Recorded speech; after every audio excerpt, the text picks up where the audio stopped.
Hello everyone, this is इमदाद Ali Warsi from the diamond classes. I am your trainer और मैं आज आपको सिखाने जा रहा हूँ एक नया टॉपिक जिसका नाम है फ्यूचर परफेक्ट कंटीन्यूअस टेंस। हमारी जो टेंस की सीरीज चल रही है उस सीरीज का ये लास्ट टेंस है और मैं आपको इसके बारे में आज बताता हूँ। चलिए let's start. Future perfect continuous tense. सबसे पहले हम इसका रिमार्क जान लेते हैं। रिमार्क हमारा क्या है? सेंटेंस एंड्स विद रहा होगा, रही होगी एंड रही होंगी etcetera with time bound condition. Present perfect, future perfect continuous, present perfect continuous and past perfect continuous में हमारी टाइम बाउंड कंडीशन का होना जरूरी है। तो अब हम आगे चलते हैं। इसकी डेफिनेशन भी है। Future perfect continuous tense is used to talk about an action that will commence at the fixed time in the future and will continue for the same time in future। Future में ही ये कुछ work हमारा जो काम किया जा रहा है वो फ्यूचर में कुछ कंप्लीट हो चुका है, कुछ अभी कंटिन्यू है, तो इसलिए हम इसको कहते हैं future perfect continuous. Now the first rule of the use. Rule हमारा रूल नंबर 1 कहता है सब्जेक्ट लिखे then will then shall. Will आपको मालूम ही है सभी के साथ आता है, बट शैल हमारा आई और वी के साथ यूज होगा। It's a fix. then have then been then verb की first form then ing form. ये हमारा अफर्मेटिव का रूल। चलिए रूल के अकॉर्डिंग हम चलते हैं आगे। हाँ, हमारा एग्जाम्पल क्या कहता है? एग्जाम्पल कहता है वह सुबह से मैदान में क्रिकेट खेल रहा होगा। सो he will have been playing cricket in the ground since morning। यहाँ हमने सबसे पहले सब्जेक्ट लिखा ही, then will हमारा ही के साथ आता है will और shall में से। देन हमारे रूल में था have then been और play हमारी वर्ब की फर्स्ट फॉर्म होती है, हमने ing लगा दिया। देन वो कहाँ क्या खेल रहा था? वो हमारा ऑब्जेक्ट है क्रिकेट। कहाँ खेल रहा था? In the ground. कब से खेल रहा था वो? तो वो सुबह से खेल रहा था, तो हम बोलेंगे since morning. Is that clear? Now next is rule number 2। Rule number 2 हमारा नेगेटिव का रूल होता है। इसके अंदर कुछ नहीं होता, बस नॉट को हम इसमें ऐड कर देते हैं आफ्टर द शैल और विल। सबसे पहले लिखते subject then will then not then have then been verb की फर्स्ट फॉर्म में ING form then object. It's very simple, it's very super easy. इसको हम बोलते हैं नेगेटिव। नेगेटिव पे हम एक सेंटेंस आपको बताते हैं। सबसे पहला सेंटेंस है वह 2 घंटे से एक पत्र नहीं लिख रही होगी। फ्यूचर में कोई काम कर रही होगी, क्या नहीं कर रही होगी? वो पत्र नहीं लिख रही होगी। तो हम बोलेंगे सबसे पहले सब्जेक्ट लिखा जाएगा शी, देन विल, फिर नॉट लिख देंगे इधर से हम। नॉट के बाद हैव भी हमारा रूल है हैव, देन हमारा बीन, देन हमारा वर्ब की फर्स्ट फॉर्म है राइटिंग। राइट में आईएनजी फॉर्म जोड़ा तो बन गया राइटिंग और लेटर हमारा ऑब्जेक्ट हो गया। कब से लिख रही नहीं होगी? 2 घंटे फॉर 2 आवर्स। तो ये हमारा नेगेटिव का रूल फिनिश होता है। यहाँ बात करते हैं अपने रूल नंबर 3 की। रूल नंबर 3 हमारे 2 टाइप के हैं, एक T1 और एक T2। T1 मतलब टाइप 1 जो कि हिंदी में क्या से स्टार्ट होते हैं। सेकंड हमारा है T2 जो कि क्वेश्चन वर्ड से स्टार्ट होते हैं। तो अभी सबसे पहले में स्टार्ट करेंगे हमारा T1 जो कि रूल नंबर 3 कहलाता है।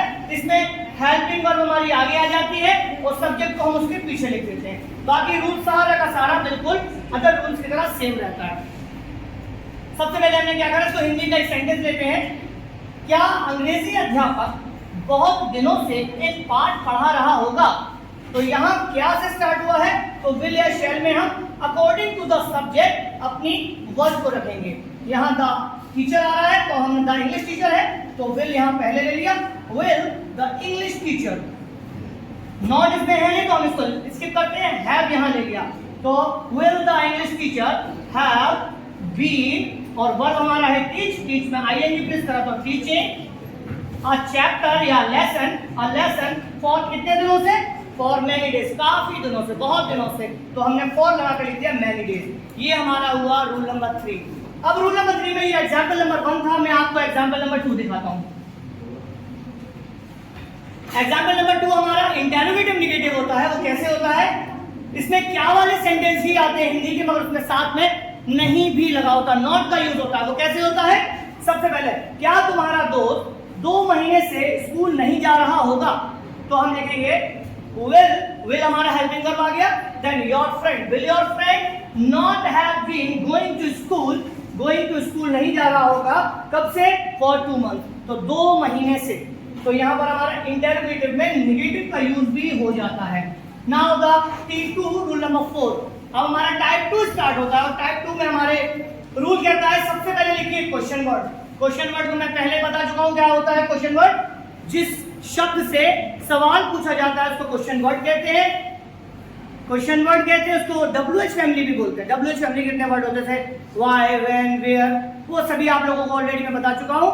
इन वर्ड्स को पहले लिखेंगे और ये सेंटेंस भी सबसे पहले इनसे क्वेश्चन वर्ड से ही स्टार्ट होगा। इसमें सबसे पहले क्वेश्चन वर्ड लिखा जाएगा, then will, shall, then subject, then other not verb, then have, then been, then verb की फर्स्ट फॉर्म में ING, देन ऑब्जेक्ट। इसको हम बोलते हैं इंटेरोगेटिव टाइप 2, इसलिए मैंने लिख भी लिखा है T2। ओके, इसका एग्जाम्पल नंबर 1 देखिए। वह बहुत देर से कक्षा में नाश्ता क्यों कर रही होगी? एक लड़की को मैंने देखा था मेरी क्लास की, वो चुपचाप से नाश्ता कर रही थी। ये सेंटेंस मुझे वहीं से मिला, तो मैं कहता हूँ कि वह बहुत देर से कक्षा में नाश्ता क्यों कर रही होगी। तो इसकी इंग्लिश बनेगी, सबसे पहले इसमें क्या करेंगे, इसमें सबसे पहले हम क्वेश्चन वर्ड को उठा लेंगे। क्वेश्चन वर्ड को हमने क्यों को यहाँ लिखा, why, then will she, why will she, फिर हैव, फिर when, why shall be talking, sorry taking breakfast in the class for a long time. For a long time means क्या होता है बेटा? बहुत देर से। बहुत देर से कक्षा में नाश्ता क्यों कर रही होगी वह? तो यहाँ बना why will she have been taking breakfast in the class for a long time. Do you understand that? Do you understand that?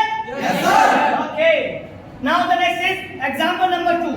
हम क्वेश्चन वर्ड इंटरोगेटिव में नेगेटिव को कैसे प्लस करते हैं वो भी देखिए।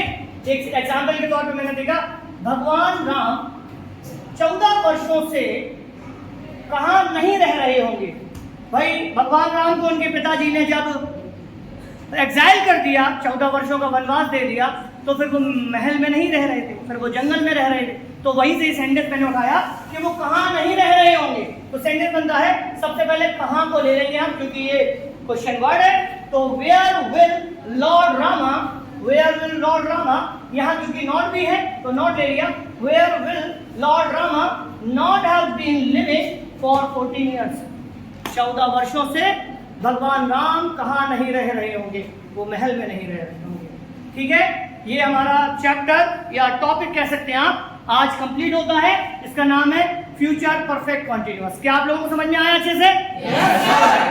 माय फ्रेंड्स, अगर आप लोगों को समझ में आया है और मुझे ऐसा लगता है कि आप लोगों को समझ आ ही गया होगा, सो प्लीज इस मेरे चैनल द डायमंड क्लासेस को शेयर करें, कमेंट करें, लाइक जरूर करें।